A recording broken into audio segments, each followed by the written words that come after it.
Assalamualaikum warahmatullahi wabarakatuh. Mohon maaf Ibu Kepala Sekolah, saya ingin minta waktunya sebentar dalam rangka melaksanakan tugas saya sebagai calon guru penggerak, yaitu berkaitan dengan hal wawancara yang ada kaitannya dengan pengambilan keputusan dilema etika yang telah dijalankan sekolah ini.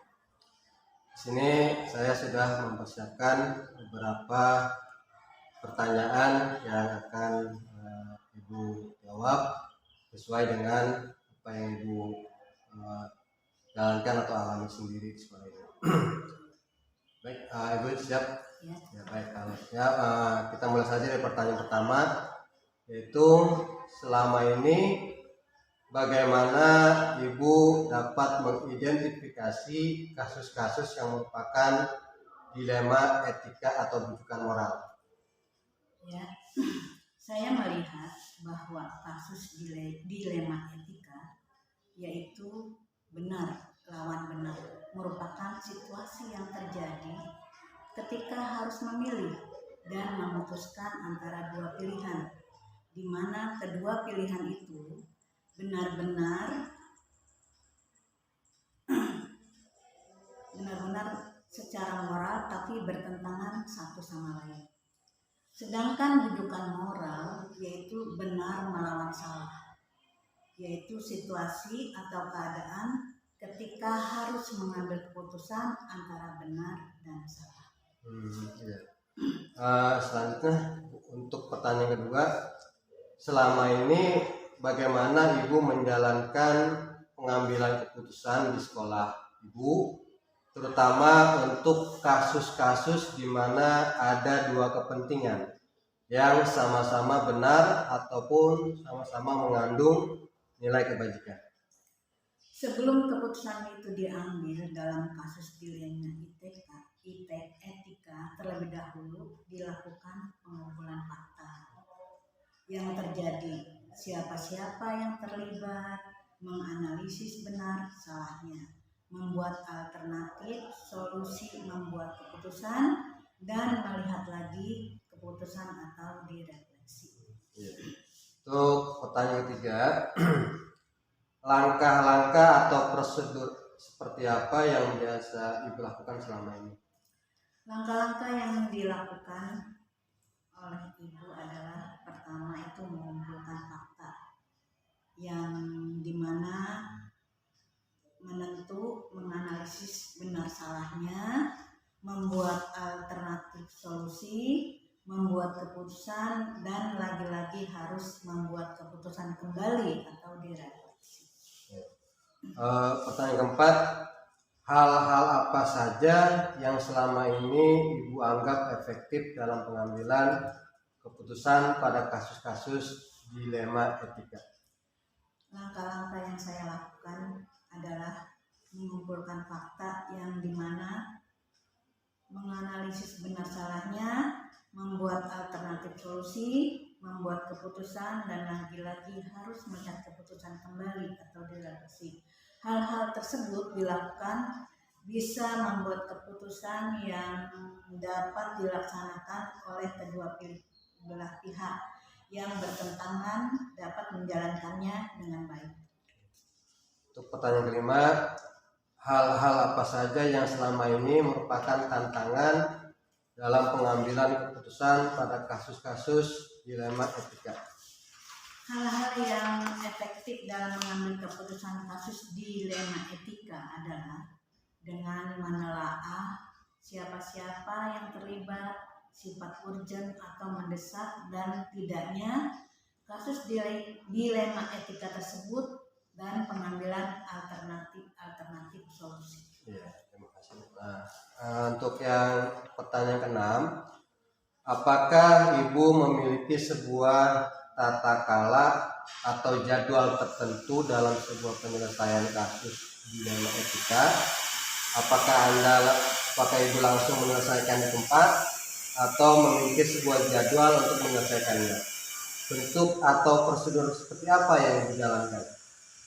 Ya, tantangan dalam pengambilan keputusan di lingkungan etika adalah masalah tersebut mempunyai nilai yang sama penting biasanya, tetapi harus yang didahulukan serta adanya peraturan-peraturan yang harus dipenuhi. Tak kalah penting adalah nilai rasa yang harus diutamakan. Pertanyaan yang ketujuh, adakah seseorang atau faktor-faktor apa yang selama ini mempermudah atau membantu Ibu dalam pengambilan keputusan dalam kasus-kasus dilema etika? Dalam pengambilan keputusan dilema etika, saya tidak mempunyai jadwal khusus karena masalah biasanya tidak bisa diprediksi kapan datangnya. Jika masalah itu ringan, biasanya akan langsung ditangani.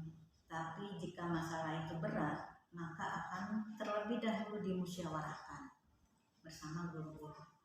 Biasanya saya akan berkonsultasi dengan wakasek terlebih dahulu, atau bila perlu ada guru-guru lain yang dianggap bisa membantu saya untuk menyelesaikan masalah atau bersama orang atau orang tua murid. Dalam hal ini biasanya komite. Yang terakhir ya, dari semua hal yang telah disampaikan, pembelajaran apa yang dapat Ibu petik dari pengalaman Ibu mengambil keputusan dilema etika? Pembelajaran yang biasa saya ambil dari pengambilan keputusan pada kasus dilema etika adalah sebelum mengambil keputusan harus banyak sekali menganalisis kasus yang ada. Banyak pertimbangan-pertimbangan. Setiap keputusan pastinya tidak mungkin membuat semua pihak yang terlibat, pasti ada pihak yang tidak terpuaskan. Semua harus menghormati serta melaksanakan keputusan yang telah ditetapkan. Terima kasih atas waktunya. Sudah selesai pertanyaan yang saya ajukan. Mudah-mudahan nanti saya bisa analisis ya Bu ya, dan bermanfaat. Sekali lagi saya ucapkan terima kasih dan saya ucapkan wabillahi taufiq. Wassalamualaikum warahmatullahi wabarakatuh. Waalaikumsalam warahmatullahi wabarakatuh.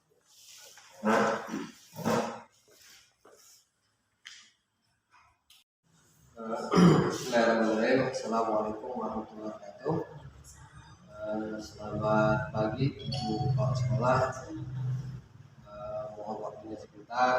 Ada beberapa hal yang ingin saya tanyakan berkaitan dengan tugas saya sebagai CGP untuk mencari jawaban atau saya mewawancarai kepala sekolah dalam hal pengambilan keputusan dilema etika yang telah dijalankan di sekolah. Di sini saya sudah mempersiapkan beberapa pertanyaan yang nanti akan Ibu jawab sesuai dengan keadaan. Ada 8 butir pertanyaan. Kita mulai saja ya. Mudah-mudahan kita berjalan. Baik, yang pertama saya akan bertanya tentang selama ini bagaimana Ibu dapat mengidentifikasi kasus-kasus yang merupakan dilema etika atau bukan moral? Dijawab ya. Melihat dari sudut pandang moral dan hukum, apabila kasus tersebut melawan hukum, maka sudah tentu benar atau salah. Namun jika masih dikatakan benar, lawan benar berarti masalah tersebut adalah dilema. Kemudian saya akan menanyakan yang kedua, yaitu selama ini bagaimana Ibu menjalankan pengambilan keputusan di sekolah, terutama untuk kasus-kasus di mana ada dua kepentingan yang sama-sama benar atau sama-sama mengandung nilai kebajikan. Iya.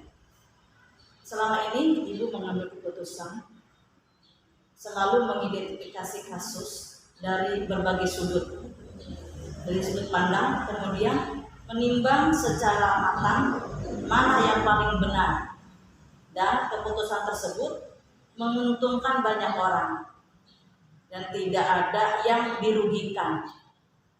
Baik, terima kasih. Kemudian pertanyaan ketiga, langkah-langkah atau prosedur seperti apa yang biasa Ibu lakukan selama ini? Langkah-langkahnya yang Ibu lakukan pertama menentukan penyebab permasalahan, kemudian menentukan siapa yang terlibat, menanyakan kepada orang-orang terdekat, berdiskusi dengan warga sekolah, dan membuat beberapa solusi keputusan, menimbang lagi daripada berbagai sudut sebelum memutuskan atau mengambil solusi. Pertanyaan selanjutnya yang keempat yaitu hal-hal apa saja yang selama ini Ibu anggap efektif dalam pengambilan keputusan pada kasus-kasus dilema etika? Ibu melakukan analisis kasus, kemudian menentukan solusinya yang sesuai dengan peraturan dan norma yang berlaku, dan mengedepankan kepentingan umum. Solusi tersebut harus bermanfaat bagi orang banyak dan baik secara jangka panjang. Selanjutnya sebelum pertanyaan kelima, hal-hal apa saja yang selama ini merupakan tantangan dalam pengambilan keputusan pada kasus-kasus dilema etika? Tantangannya itu ya banyak ya. Pertama itu dalam mengambil keputusan adalah mencari keputusan yang terbaik, karena keduanya merupakan masalah yang sama-sama benar. Dalam mengambil keputusan harus menguntungkan kedua belah pihak dan tidak merugikan salah satunya. Pertanyaan keenam, apakah Ibu memiliki sebuah tata cara atau jadwal tertentu dalam sebuah penyelesaian kasus dilema etika? Apakah Ibu langsung menyelesaikan di tempat atau memiliki sebuah jadwal untuk menyelesaikannya? Bentuk atau prosedur seperti apa yang akan Ibu jalankan? Tindakan Ibu untuk memutuskan masalah yang ringan biasanya bisa ya, Ibu langsung memutuskan kalau masalahnya ringan ya. Tapi jika masalah itu berat, Ibu akan melakukan sesuai dengan langkah-langkah yang disebutkan sebelumnya, yaitu menentukan penyebab permasalahannya, kemudian menentukan siapa yang terlibat, dan menanyakan kepada orang-orang yang terdekat masalah itu. Terus berdiskusi juga dengan warga sekolah, yaitu dengan guru-guru ya, atau dengan komite. Terus membuat beberapa solusi keputusan, menimbang lagi daripada berbagai sudut sebelum memutuskan atau mengambil solusi. Adakah seseorang atau faktor-faktor apa yang selama ini mempermudah atau membantu Ibu dalam pengambilan keputusan dalam kasus-kasus dilema etika? Dalam mengambil keputusan, Ibu selalu mengajak warga sekolah dan wali murid atau juga orang-orang yang mempunyai kedekatan personal dengan orang-orang yang mengalami permasalahan itu. Hal itu akan banyak membantu sekali dan mencari alternatif solusi. Baik, Ibu, ini ada pertanyaan terakhir ya. Dari semua hal yang tadi disampaikan, pembelajaran apa yang dapat Ibu petik dari pengalaman Ibu mengambil keputusan dilema etika? Pembelajaran yang Ibu ambil adalah Ibu jadi lebih bijaksana dalam menganalisis sebuah permasalahan. Jadi lebih teliti mencari alternatif untuk dijadikan pertimbangan menentukan solusi yang tepat dan yang terbaik. Baik, Ibu, saya rasa wawancara kita sudah selesai dan saya ucapkan banyak terima kasih atas kesediaan Ibu. Sekali lagi saya mohon maaf dan terima kasih, semoga apa yang Ibu laksanakan ini membawa manfaat untuk kita semuanya. Dan saya ucapkan wabillahi taufiq. Wassalamualaikum warahmatullahi wabarakatuh.